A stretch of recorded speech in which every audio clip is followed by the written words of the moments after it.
Welcome back to Withdraw Consent. I'm Jack. Today I want to talk about the shooting that had happened in Minneapolis. And there was a story that didn't catch a lot of news and then it kind of went out of the news cycle quickly. And so I kind of wanted to go over it to see if it was legitimate or not.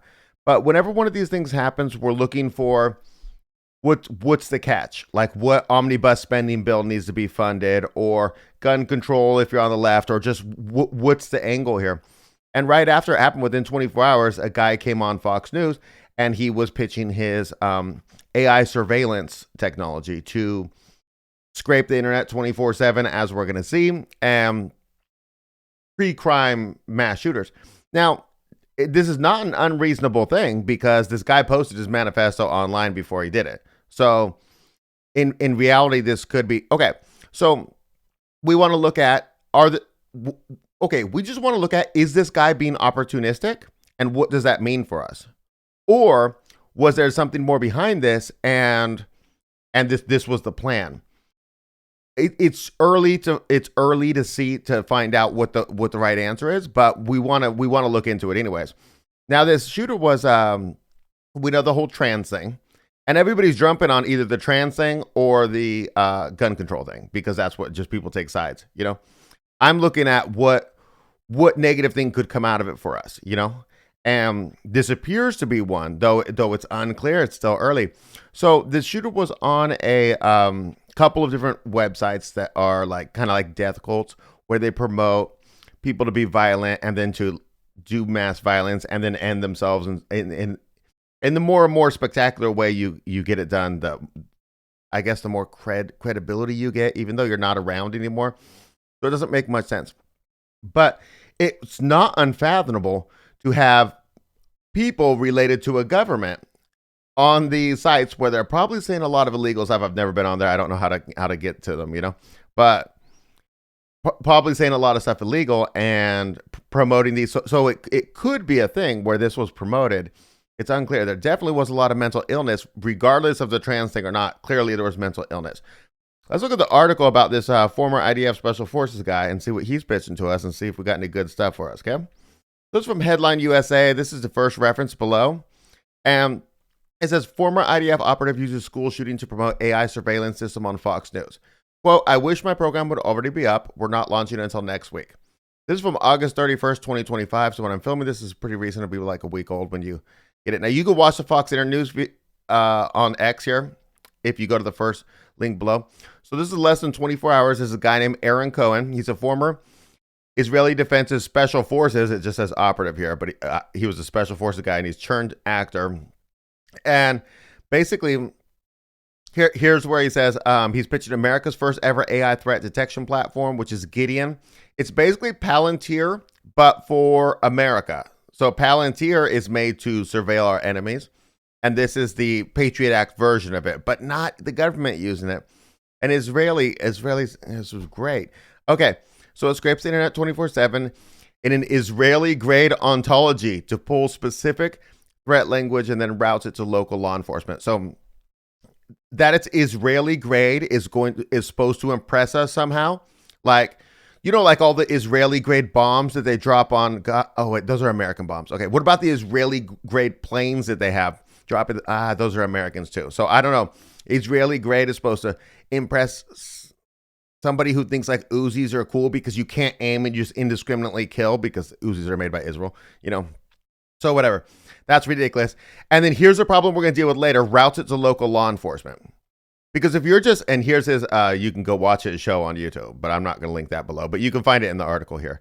But that's a problem with the routing it to local law enforcement. It's kind of like when the ADL gets in bed with Twitter pre Elon Musk. We're going to talk about that later, though. But anyways, basically, he says there's a 100% chance that this program would have found the shooter beforehand because the guy just gave up so much. Like, I try to not say the P word and stuff so my videos don't get canceled. This guy was not doing any of that. He didn't care. He almost wanted to get caught, but there was no method to catch him. I'm not saying this is good.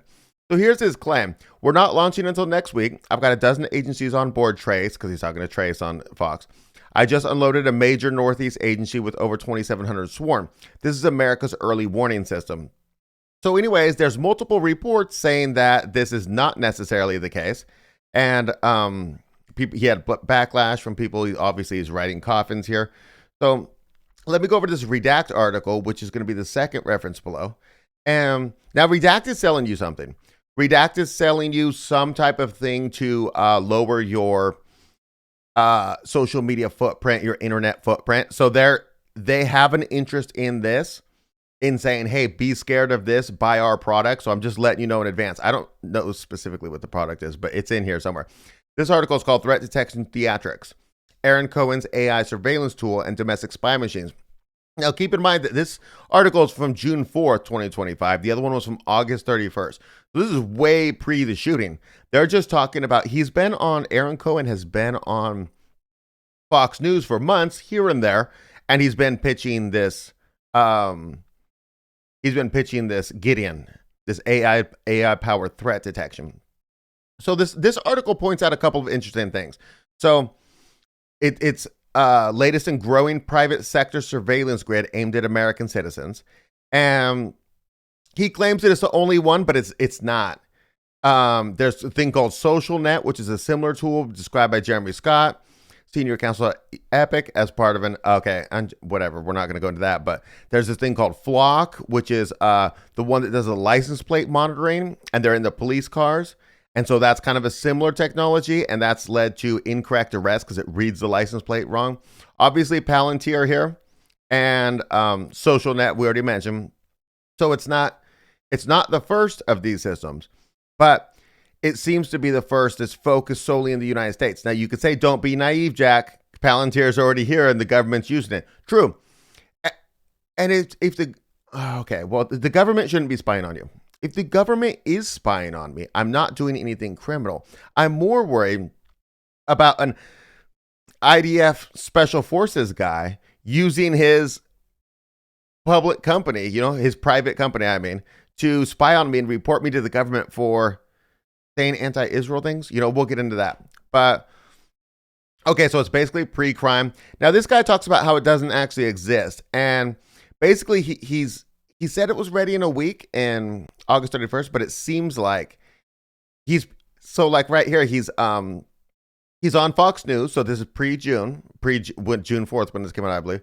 And he's saying that he's already made the thing, but he's asking anybody in the Trump administration, if you're listening, partner with me and scale this, which means it's not ready yet. But also in the recent one on August 31st, he didn't say it was ready to go nationwide. He said it was rolling out to 2,700 swarm. This article implies that you need government contracts in order to do this. I'm not sure if that's true. The guy's selling stuff on his website, including concealment holsters, whatever this is, a bumper sticker for $25. I don't even know what that is. I don't know. Oh, it's a course, and then shirts and stuff, whatever. So he's raising funding, and then this is trying to sell you something on what they could do. Anyway, it's enough of that. That basically covered it. So basically, there's a couple things here. If the private company is allowed to access government information, then that's a problem, because whether the government information is your DMV records or something that you should have to consent to let out, or whether it's HIPAA protected stuff, medical stuff, no private company should be allowed to access that, regardless of whether they get government contracts. So imagine they're just accessing public information. What's so bad about that? Well, what would be bad about that is if they have contracts with the government and they tell the government who to focus their law enforcement on. Now, if they're telling the government who to focus their law enforcement on based on finding pre-shooters who are saying, I'm going to do this tomorrow, not bad, right?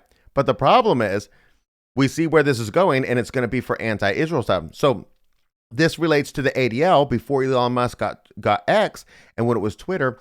And do you remember ADL would go to the government or go to Twitter and tell them who they should censor, right? So I got no problem with the ADL just making websites, putting me on it, putting anybody on it. I'm not on it, but I'm just saying, like, whatever. Every number in existence is a hate number. Like, whatever, do whatever you want. It's when they start interacting and then suppressing your freedoms, even from a private company like Twitter. So another example is, I want to talk about this in a later thing, but basically there's this group called Canary Mission, and they're American Jews, and they got together and they just find people, even not in the United States. It could be in Canada. I've seen a profile in Canada on their website. And they just say, like, who's anti-American? By anti-American, they actually mean anti-Israel, because anti-Israel or anti-Jew is anti-USA, it says on their website. So they can report to the government who's anti-USA based on how anti-Israel or anti-Jew they are.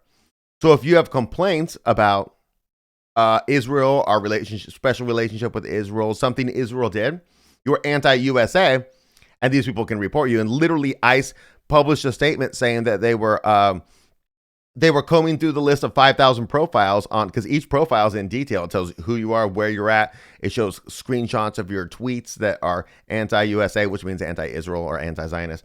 And ICE combed through the 5,000 profiles to see which American citizens and non-citizens they could deport. So that's where I've got the problem. Canary Mission, do whatever you want. It's when they have that incestuous relationship with the United States government. So in this situation, the problem I have with this program is I don't have a problem with reporting mass shooters. You know, if you're a sleuth and you go find somebody and you're like, I'm following this guy, I swear he's going to do something, and then you call the cops, I don't got a problem with that, you know? But I do got a problem once a group like this, a private group, whether Palantir or not, I don't care if it's this IDF dude or if it's Peter Thiel's Palantir, I don't care. But whether they get credibility with the government and then they use that for their own political agenda, whether it would be, you know, like pro-gun control people trying to lock up gun control people, you know, or just whatever the issue is, I don't want in on it, but especially the anti-Israel thing, because here I am, you know? And so anyways, I think it's an important article to look out for. If the redact article is right, then this might not be an actual threat, but it's something we should look at, even if it comes from Palantir or SocialNet. And if they're not correct, or if this guy just gets massive government funding for this to protect, you know, just to protect all of us, because we if we just give up a little bit of freedom, just a little bit of freedom, we can get a ton of security out of this, right? You know, so whatever. We don't want anything to do with any of that. Anyways, so that's what I got for you. On Thursday, I want to talk about Trump's immigration policy and how it's going. It's a work in progress, but I got a lot of insights into it that I want to pitch to you guys. Anyways, that's what I got for you. Hope to see you then.